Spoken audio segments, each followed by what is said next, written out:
Welcome to the Astrology and Spirituality Show with Elisa and Patrick for Thursday, the 28th of January. Today's a big day, of course. It's the full moon in Leo. If you want to check out my deep dive video for this, please see the link beneath this video. Now, what's the significance of this full moon ordinarily? Well, Leo is the sign of passion, expression, of joy, of warmth.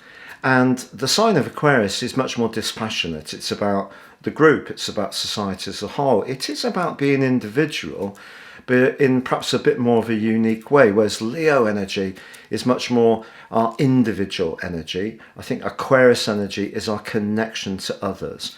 So if something is out of kilter between what we need to do for ourselves expressively, in other words, if we're too caught up in the needs of others, we're not making the most of our own opportunities, this is a time to realign. But the opposite can be converse. If we're so caught up in ourselves or a love affair that's perhaps not quite going as it should, perhaps we're not staying in touch with our friends and the other people in our group. So there are different ways that we can work with this particular full moon, and of course it depends on your natal chart and also your zodiac sign. But the real standout feature of this full moon is that Mars, the planet of passion, the planet of instant gratification, is in the sign of Taurus, and it's forging a T-square between the Sun and the Moon. So Moon square Mars is quite unsettled, and Mars square Sun quite unsettled. So I think it could lead to some impulsive actions over the next couple of weeks. I did predict at the start of the year that we would see civil unrest for the first 6 months of this year, and we are seeing signs of that outside of what happened in America at Capitol Hill, and also the protesting that's been going on in Britain against wearing masks and vaccination and shutting the economy down. We have got other socially abrasive activities, for example, going on in Holland. So that edge is still there because Saturn and Uranus are still in that right angle and will be through to the first 6 months of this year and also the last 5 weeks. So it's a generally quite tense time, but I think that this full moon can bring to the surface something that's out of balance around a friendship, a love relationship, or our need to be an individual if that's been compromised too much by the needs of others. But Mars can bring a more urgent, perhaps more thrusting energy into the mix. So someone could be quite outspoken, or something can change quite suddenly over the next couple of weeks. Elisa, I think, is going to use the thought for the day jar today. Yeah, this will be a good full moon special. Yeah. And also please check out Elisa's full moon meditation, which will be under this video too. It's absolutely brilliant. Thank you. Okay, so we're going in. Not gonna look. Ruin a surprise. Okay, the word that comes up on this card, I don't know if you can see, it says gratitude. Oh, that's so lovely. This is really nice to come up because there's a real mixture of different words in this jar. Some of them are heavier than others, but I think, the word gratitude, this is something that I've been really trying to learn myself on my journey, and sometimes I think I'm quite good at it, and then other times I need a reminder. So maybe this is just as much for me as it is potentially for you. Being grateful for the things that we have. There's that saying that gratitude is the best attitude. When we're in that flow of abundance, if you want to call it that, whether that's financially, or whether it's an abundance of love or an abundance of security, things seem to be attracted to us more and more of that. I've noticed when I'm in that flow, it's kind of like every other thing starts to flow and turn out.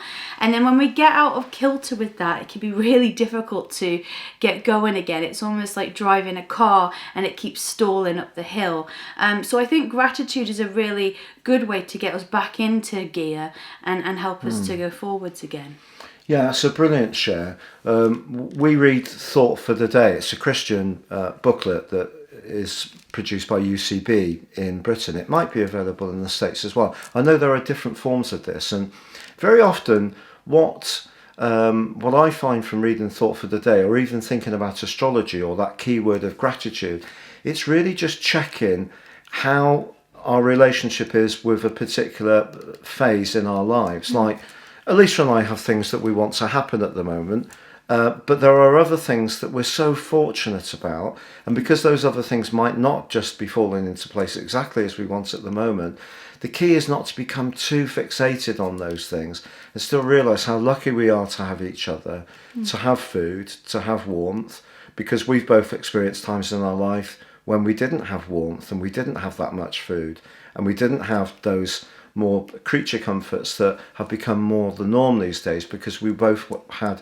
quite difficult childhoods. So that gratitude thing is so amazing, and isn't it the case that sometimes when people go through a big emotional shock, like a car accident or whatever, they say things like, I now realise my career is irrelevant, all that matters is the people that I really love in my life. So, but we do get out of shape, we lose the perspective, and I think that's why it's a great word that you put in the jar. When you said about heavy words, though, I was wondering if you'd put a thing in there for lead. Lead. Lead. But I think gratitude was actually one of our Patreons. I think it was Martha that suggested that word. Oh, thank you, so Martha, thank you so in much, Australia, Martha. who's a brilliant astrologer and has her own astrology school. So if you're in Australia, have you noticed with Australians how much they say look? It's what? Look, I'm just going to the loo. Well, that's good. Look, That's good. I'm just going to go out to get a paper. The only word I can really do is basket. Basket. No, that's New Zealand. Oh, no. Basket. Basket.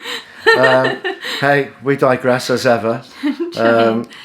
But it is true that gratitude that Martha suggested is an absolute cracker. Yeah. And something that every single one of us can be very humble about our life every single day if we choose to be, or we can move into these sort of superior positions where we judge people for their situations. It's so easy to do that, and we should just take it down to that old saying, here but I for the grace of God. So thank you so much for joining us on this full moon. We do hope that the next 2 weeks for you can bring some revelations to the fore that are actually very helpful, that you can get a better alignment, whether it's through the energies of the Leo moon or the cluster of energies in Aquarius, or it's through the keyword gratitude. Please check out your free daily horoscope below. But from the Mary was calling us the Amor group. So that was really cute. Thank you, Mary. Thank you, Mary. That's so lovely. It's goodbye from me. And it's goodbye from her. Goodbye. Goodbye.